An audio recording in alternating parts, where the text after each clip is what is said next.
Ladies and gentlemen, welcome to another episode of Nerd Chronicles with your host, the sociocrat nerd Christian Paul speaking. And ladies and gentlemen, the block has been super hot in regards to BBC and the BAFTA Awards over what went down with some crazy controversy in regards to some racism and the culture of racism that continues to be passed on. Good evening. Delroy and I are delighted to be presenting the first BAFTA of the night for a vital part of movie making.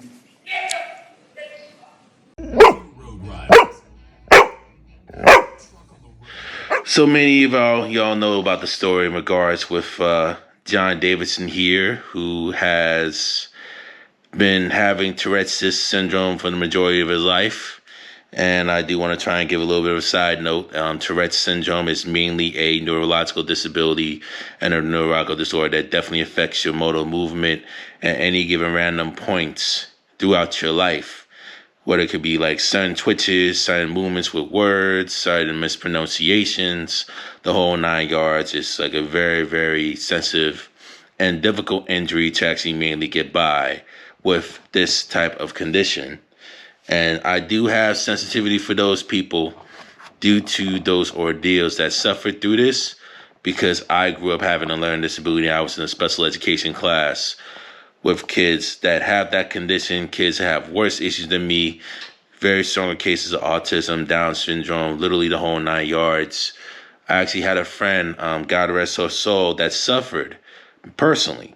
She actually grew up with us during special ed class, and she was also suffering through Tourette's syndrome. She unfortunately passed away at the age of 14 due to a flesh-eating bacterial condition around the time of her passing, which is a sin and a shame. Is also saddening to see. I digress from that, right?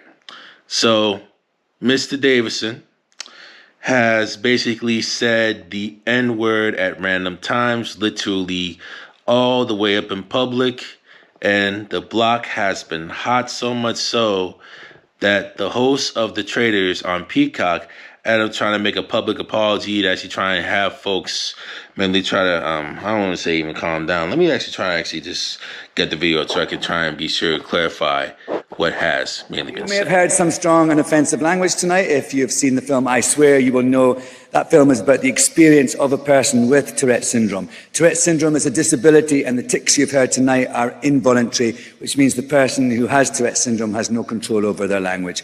We apologize if you were. So Alan Cumming, the host of the Traders, currently you see on Peacock, actually has this statement that I have presented that they mainly have discussed in the BAFTAs, basically actually explaining, I believe he was one of the MCs for the BAFTAs at the time, if I'm not mistaken.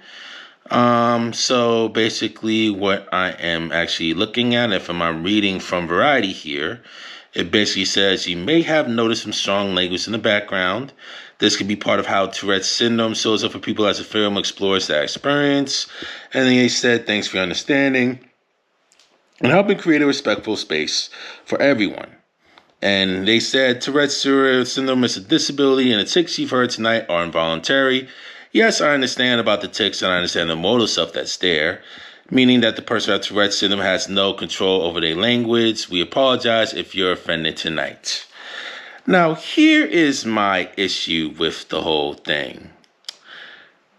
Come to find out, we found out that during that time, John Davison has actually said the N-word literally 3 times, twice mainly during the show, and actually a third time as with like one of the Center's crew members, a female crew member, as she walked off the stage, or he walked off the stage at the end of the ceremony.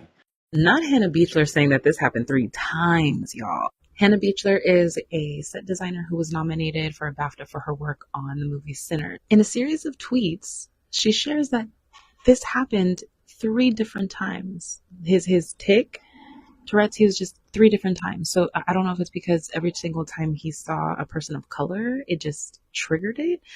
And she said one of them was directed at her. And then the third time at another Black woman. And I think she's saying perfectly what it is that we're all trying to encapsulate in this very loaded, complex situation. I think we've said collectively off the bat, like, we get it. We understand a tick is a tick. But an apology is also necessary. And she goes on to say, but what made the situation worse was the throwaway apology of if you were offended. And I'm so grateful that she spoke out and used her platform to talk about the difficulty of the situation, because it's very difficult. But yeah, it does ultimately feel like a slap in the face, because this is his statement. John Davison, in a statement to Deadline, or in Deadline, says, he's deeply mortified if anyone considers my involuntary tics to be intentional or to carry any meaning. I was in attendance to celebrate the film of life, I Swear, which, more than any film or TV documentary, explains the origins, conditions, traits, and manifestations of Tourette syndrome. He goes on to say, I chose to leave the auditorium early into the ceremony as I was aware of the distress my tics were causing. I don't know why, but it seems this apology does seem half-assed. It still is not necessarily taking the accountability portion. But I think the part that really made me roll my eyes was the statement from Emma McNally, CEO of Tourette's Action. She goes on to say, we deeply understand that these words can cause hurt, but at the same time, it is vital that the public understands a fundamental truth about Tourette syndrome. Tics are involuntary. They are not a reflection of a person's beliefs, intentions, or character. People with Tourette's can say words or phrases they do not mean, do not endorse, and feel great distress about afterwards. These symptoms are neurological, blase, blase, blase. All I'm hearing from that is, oh, well, sorry if you were offended, but we didn't mean it that way. Whoops. Which ultimately, again, I understand the complexity of it, and that's fine. But nowhere in these statements was there a legitimate apology. He's like, I left the auditorium. Okay, that's the least you could fucking do. But I am so sorry for my involuntary tics. I am so sorry the hurt and distress that this caused. I am sorry. And then what makes it even more side-eye is he only said it every single time he saw a Black person. It happened on 3 different occasions. It happened to her, another Black woman, and then to Michael and the other gentleman on stage. Coincidence? Sure. Mental illness? Absolutely. But no apology to the suspicious behavioral pattern. Come on, guys. Anyway, would love to know your thoughts. Do you think Black people should once again just hold grace and space for unapologetic white people? Or are we correct in standing up for ourselves and saying, like, Tourette's or not, you need to say sorry? Let me know. So something definitely tells me that these N-words that he said a bunch of times were not the only ones said basically up in that whole spot. He's been saying that for a while, and this is not the first time. He's more than likely been saying much worse than this in regards with this outside the public eye and definitely inside his own house. Again, Tourette's syndrome involves motor skills. Sometimes it can be mispronunciation with words and what they say that can actually twist at times, but it involves motor skills. It involves neurological skills that affects your body, affects your movements, sometimes affects how you speak.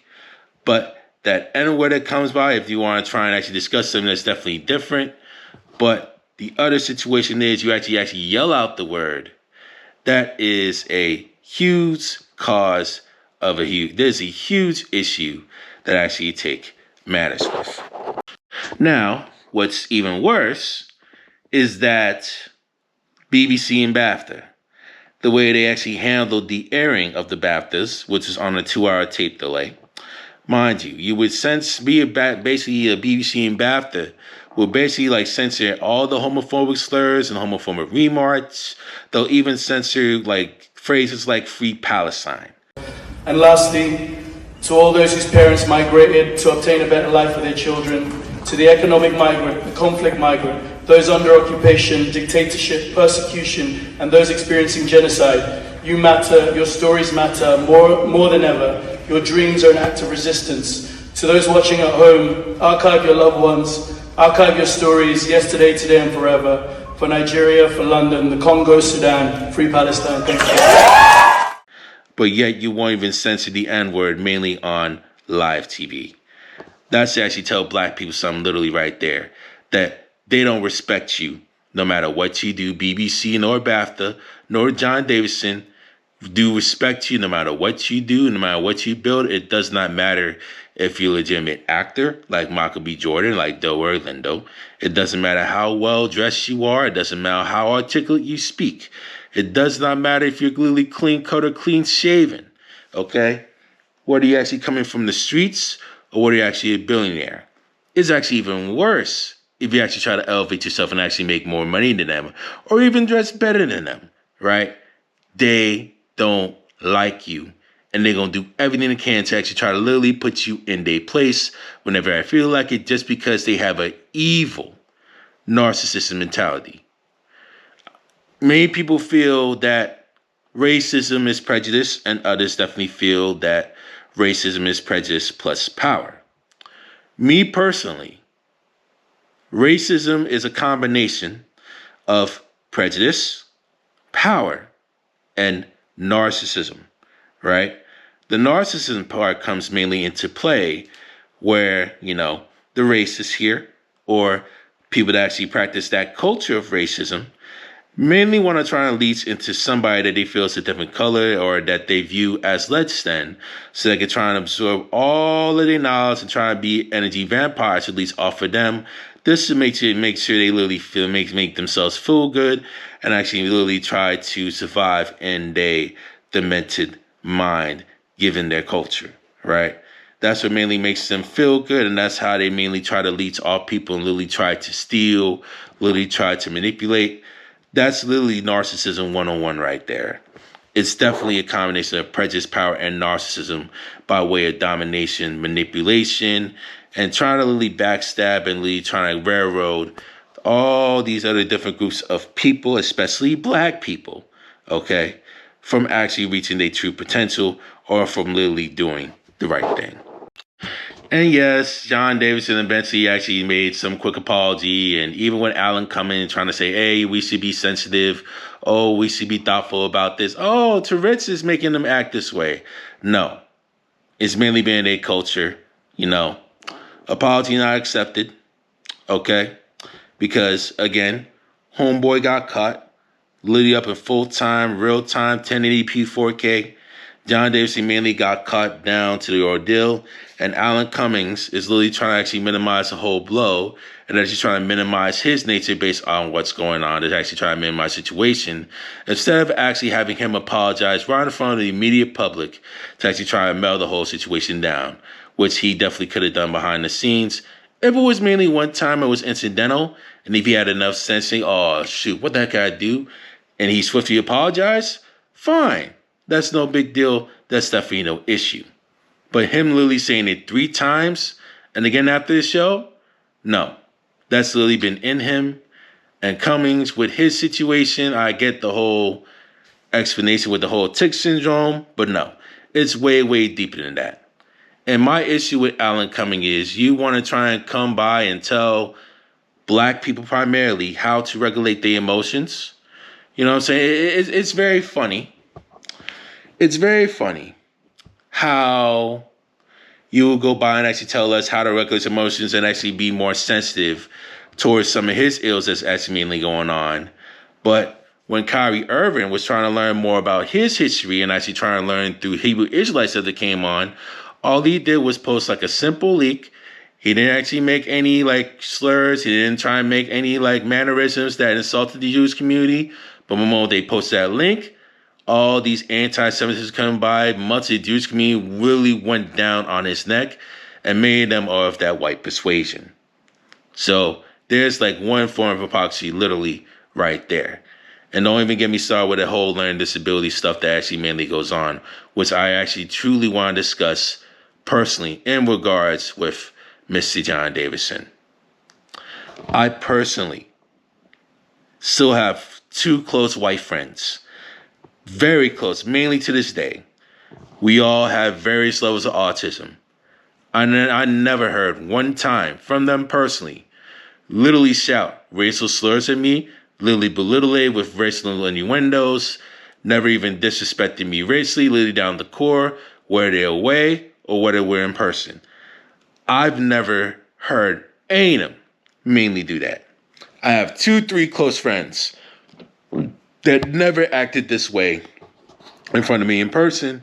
And there are certain situations that up on camera that other people mainly have, other YouTubers that have co-workers that have Tourette's. They don't even say the N-word whenever they actually had like a tick that's definitely going on. So no, it's not a motor condition in regards with some speech. If it was, they would have immediately apologized. The issue was that type of behavior is mainly in them, and this is deeply who they are behind the scenes. So if BAFTA and John Davison and BBC and basically like Alan Cummings and them basically want to tell us, hey, stop being so sensitive, stop being all so overly aggressive with what we heard, they have no idea, truly have no idea what black people have mainly dealt with given that type of racial trauma. And you can't even predict, you don't even know what they've mainly been through behind the scenes. So what they're basically saying is, fuck you, fuck your awards, leave us the fuck out of it. We don't need you, no way, no how. Because your apology and your excuses are half-ass garbage anyway. And that's what they're saying to you. And with his image with John Davison, whether it's intentional or not, is going to literally follow him for the rest of his life due to the fact that he didn't thoroughly mellow out the situation deeply and immediately when it comes to that situation. And that's why you don't really see many people feel too bad for Mr. John Davison. And I won't even feel bad for him either because he should have known better. He should have personally known better. Yes, we do understand that there are situations in regards with learning disabilities, which we fully get, but it is also conscionable that you chose to do these things and chose to do all these racial actions based on what went down, okay? And you choosing not to actually reconcile the situation sooner, that's why more and more black people, like myself and any others, aren't taking your crap no more and are distancing themselves from the BAFTAs, and we call your apology literally unacceptable. And good. You don't even need these types of people anyway. They need us more than really we need them. But again, all of this stuff with the N-word, this is like some insecure, narcissistic loser mindset anyway. And why would you even be around that type of energy like that in the first place? But they literally trying to actually belittle you and actually belittle your success and even the success of black people, especially black people in film. Why? You know what I'm saying? But again, this is BBC's mess. This is BAFTA's mess. This is Alan Cummings' mess. And this is also John Davis's mess on what they made in regards to their bed. And now they'll mainly be laying with it for a very, very long time. Tragic yet resilient moment at the 2026 British Academy Film Awards. Delroy Lindo and Michael B. Jordan were presenting an award when John Davison, a Tourette's activist, involuntarily shouted the N-word due to a tic. Delroy Lindo later reflected that he and Jordan did what we had to do to push through and continue the presentation professionally. He expressed disappointment, wishing someone from BAFTA spoke to us afterwards to address the incident. This highlights the duo's composure under fire. True pros turning a shocking disruption into a display of grace. It's commendable how they prioritized the show, but it raises questions about support for presenters facing such slurs, even unintentional ones. Tourette's adds complexity. Davidson's condition deserves empathy, yet the racial impact on black actors can't be ignored. It's a gut punch regardless of intent. BAFTA and BBC's apologies for not editing it out feel insufficient without direct outreach. Michael B. Jordan likely shares the sentiment, given their shared stage trauma. One more thing that I want to make sure before I go. There's always going to be monoliths to every group. You know, not every white person or not every person is going to have a racist bone in their body, that's within definitely a group. When I'm talking about a culture, I'm talking about a collective of people. I'm talking about the majority of people that actually mainly has that type of culture that actually preserves and practices that type of wicked culture of racism every single day. Now, there are a minority of people that actually overcome that and actually unlearn those types of traits, actually want to try and do right and actually want to try and do better and truly treat people thoroughly equally due to all the harsh treatments that's going on that's right through their souls and right through their body. And that's within every group. Okay, let me try and make this very, very clear. Not every single person has that type of culture or practices that type of narcissistic culture. Not every single person does that. It's just unfortunately the collective of that group of people do practice that collective group, and they unfortunately overwhelm the minority that actually truly want to treat people fairly.